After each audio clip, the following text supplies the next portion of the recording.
इसलिए मातृकुल बहुत पवित्र होता है संतों का। किसी भी संत के जीवन चरित्र को उठा के देख लो, उनका मातृकुल बहुत पवित्र होगा। दोनों ही कुल पवित्र होते हैं, पर पितृकुल की अपेक्षा मातृकुल विशेष पवित्र होता है। हमारे पूज्य महाराज जी, पूज्य गुरुदेव श्री भक्तमाली जी, पितृकुल उनका जो था वो भी भक्त थे, पर वो एकदम विशुद्ध स्मार्त थे।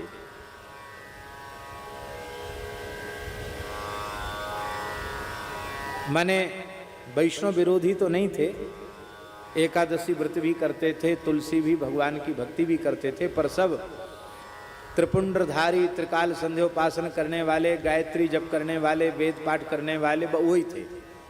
बाकी और कोई भगवान के भजन की, भक्ति की, ऊर्ध्वपुंड, तुलसी आदि की परंपरा उनके यहाँ नहीं थी। यहाँ तो रुद्राक्ष माला के साथ तुलसी माला भी पहन लेते थे, लेकिन वैसे कोई।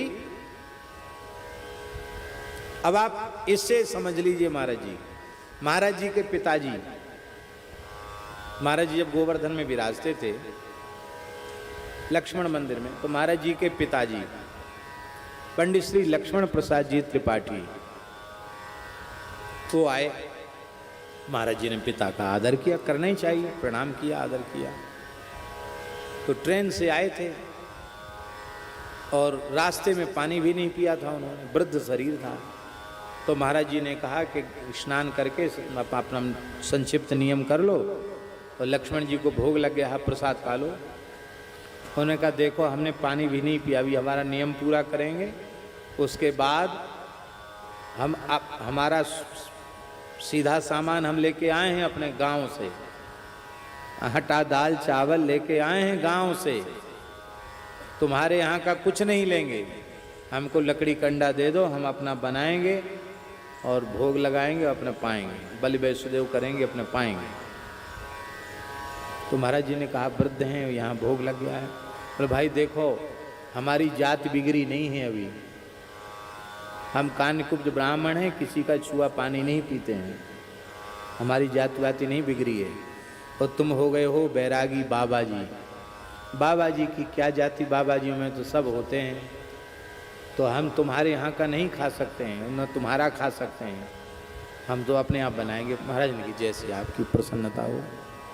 तो उन्होंने अपना बनाया, और क्या दलिया खिचड़ी कुछ, जो वृद्ध तो थे ही, थोड़ा बहुत कुछ बना के भगवान को भोग, लक्ष्मण जी को भोग लगा। और फिर उन्होंने, तो महाराज जी कहते 3-4 दिन रहे, और 3-4 दिन उन्होंने हमारे यहाँ कुछ नहीं खाया। ये साधुओं के हैं सबका अन्न आता, हम तो किसी सबका अन्न खाते भी नहीं है, साधुओं के हैं तो किसी का भी अन्न आ जाएगा, हम नहीं खाते। अब ये नमूना बता रहे हैं कि ऐसे संस्कार थे ब्राह्मणों में, और ये भी एक शोभा थी, ब्राह्मणों की शोभा थी इसमें, उनके शौचाचार में। पर महाराज जी का पितृकुल तो ऐसा था, वो कट्टर ब्राह्मण। और मातृकुल महाराज जी के जो नाना थे, 2 नाना थे, वो दोनों विरक्त संत थे। महाराज जी के खास नाना भी विरक्त संत हो गए थे, और बड़े नाना जी तो बाल ब्रह्मचारी थे।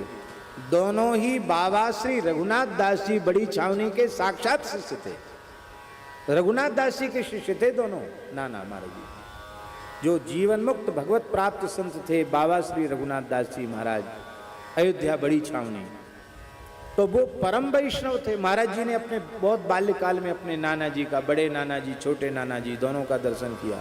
100 साल से ऊपर होकर के वो भगवत धाम पधारे, वो विरक्त संत थे। तो उनके संस्कार, ऐसे पिता की पुत्री होने के कारण महाराज जी की जन्मदात्री माता निरंतर नाम जप करती थी, वो परम वैष्णव थी।